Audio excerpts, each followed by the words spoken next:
Guys, welcome to this awesome video. In this video, we will be reacting to police officers caught and jailed for a lifetime. Corrupt police officers. Ooh.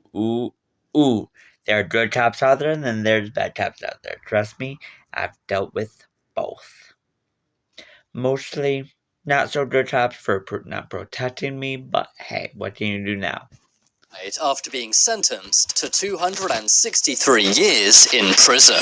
Welcome back, Charlie here. Many cops do a great job and protect their communities, but some use their power for evil and commit heinous crimes. Here are the most corrupt police officers who were jailed for a lifetime. First, we have to look at Roy Oliver.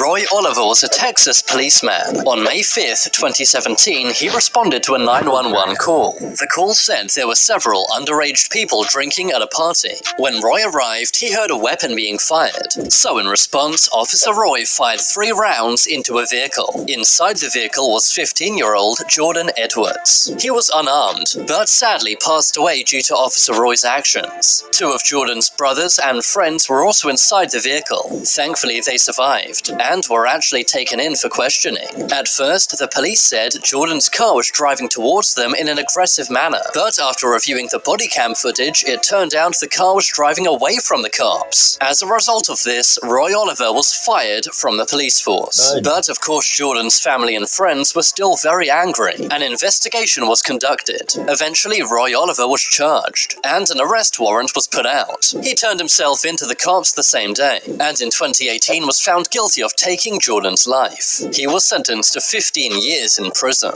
He appealed this, but his appeal was rejected, meaning that this cop will be behind bars for a very long time. The next cop we have to look at is Wayne Jenkins. This cop was so corrupt that an entire TV series is based off him. That is the TV series We Own This City. It's based off Sergeant Wayne Jenkins and his elite police unit called the Gun Trace Task Force. Wayne Jenkins was the head of this Baltimore Police Task Unit. They were supposed to stop crime, but instead they became the most corrupt cops of all time. Their main purpose was to take illegal weapons off the streets, but instead they stole people's weapons and then sold them to criminals. They also robbed dealers and planted false evidence. In 2018, Sergeant Wayne Jenkins was arrested and pled guilty to robbery, racketeering, and civil rights violations. That last one was for planting illegal substances on 2 men back in 2010. For all of these insane crimes, he was sentenced to 25 years in prison. Jenkins tried to get a lighter sentence, but the judge said no, calling Wayne Jenkins a narcotics dealer with a police badge. The judge also said he put poison into the community that he should have been protecting. Wayne Jenkins cried in court and said he was so sorry for what he did, but he committed so much crime over 7 years. Wayne Jenkins also apologized to the family of Elbert Davis. This man lost his life in a car chase started by Wayne Jenkins. Wayne Jenkins then planted illegal substances in his car, all so that Wayne Jenkins didn't get in trouble for starting a police chase. The assistant U.S. attorney also said Wayne Jenkins operated his police unit like a gang, often targeting other gangs. That's because they knew the gangs couldn't go to the police. Moving on, we have to look at Michael Dotro. Michael Dotro was a New Jersey cop, but in 2013 he set fire to his own police captain's house. Michael Dotro used 2 massive jugs of gasoline and set fire to Captain Mark Endurko's house. He wanted to end the life of his police captain. At the time, his wife, his 2 kids, and his 92-year-old mother were all inside the house. Captain Endurko's house was badly damaged, but thankfully everyone lived. Michael Dotro was soon arrested. But why did Michael set the house on fire? Well, he was ordered by Captain Mark Endurko to undergo a psychological evaluation. This was for bullying and harassing various staff at the police station. He also had various excessive force complaints, meaning that he was very rough and violent with people he was arresting. In court, Michael's wife lost control and shouted at him, "You're a manipulative monster." Very harsh words coming from his own wife. Eventually, Michael was charged with 17 other offenses, including buying narcotics while on duty, having illegal weapons like brass knuckles and clubs, and even slashing the tires of one of his female co-workers. Michael Dotro's wife was also arrested and charged. She gave gave false information during the investigation, and also helped Michael with some of his crimes. Moving on, let's look at Daniel Holtzclaw. This insanely corrupt cop worked for the Oklahoma Police Department, committing his crimes in 2013 and 14. He would go to poor areas to seek out victims. He would assault these women, especially ones with criminal records, believing they'd be less likely to report him to the cops. But eventually one woman did come forward, saying that Daniel assaulted her during a traffic stop. This began a massive investigation, where Daniel's abuse of power was exposed. Many victims then came forward to say that Daniel Holtzclaw did the same thing to them. He would use his power as a cop to intimidate and manipulate them. He would also demand certain intimate favors in exchange for not arresting women.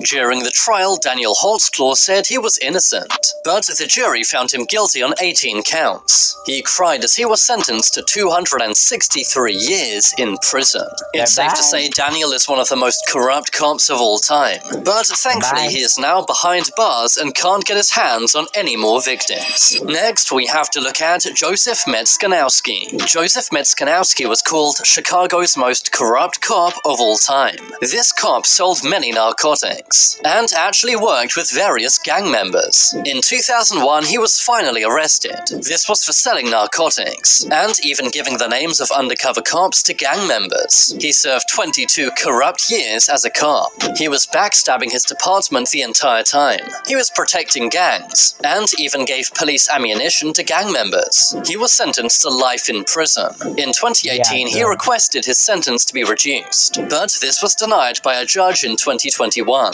The judge said Joseph lived a double life as a cop and gang member at the same time, calling him the most corrupt cop he had ever seen. Next, I have to show you Kenneth Blue. Kenneth Blue was a cop in Michigan, but when his actions came to light, the community was shocked. Kenneth took the life of Jennifer Webb, a 32-year-old pregnant woman. Kenneth had been having an affair with Jennifer, and was the father of their unborn child. But because Kenneth was married, he wanted to keep their affair hidden, so he convinced Jennifer to meet him in a quiet area. He then shot Jennifer Webb, leaving her to die. Jennifer's body was eventually found. A bullet casing and some tire tracks linked Kenneth to the scene of the crime. DNA evidence later proved Kenneth was guilty. He was sentenced to life in prison. Now I have to show you Eric DeValconaire. This Kansas City police officer was arrested for taking an innocent man's life. Eric DeValconaire ended the life of Cameron Lamb. Eric DeValconaire was responding to a 911 call. It was about a red pickup truck.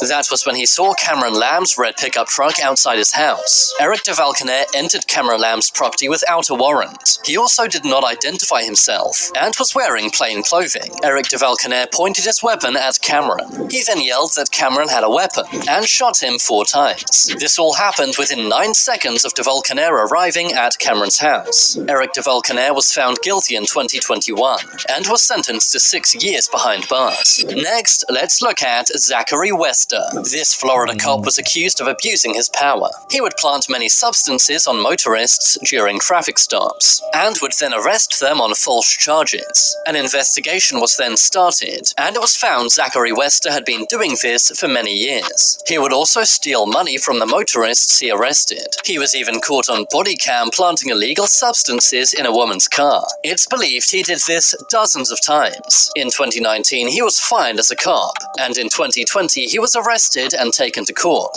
In 2021, he was found guilty of 19 charges, and was sentenced to 12 years in prison for his crimes, and was ordered to pay money to his victims. Finally, let's look at Stephanie Regina. It's not often you see female cops fired or arrested, but in 2017, this female cop from New Jersey was pulled over. She had been speeding and driving drunk. She argued with the cop who arrested her, and even asked if they wanted to see her police badge. Stephanie was later fired as a cop, but it's not known if she faced any criminal charges for her actions. But now it's time for you to make your voice heard. The only girl child that was on the list. Yes, I feel they are a lot less, but then there are a lot less of them too, so... Okay. If you guys are new to the channel, please subscribe, don't forget to like, and I guess I will see you guys on next time. Goodbye.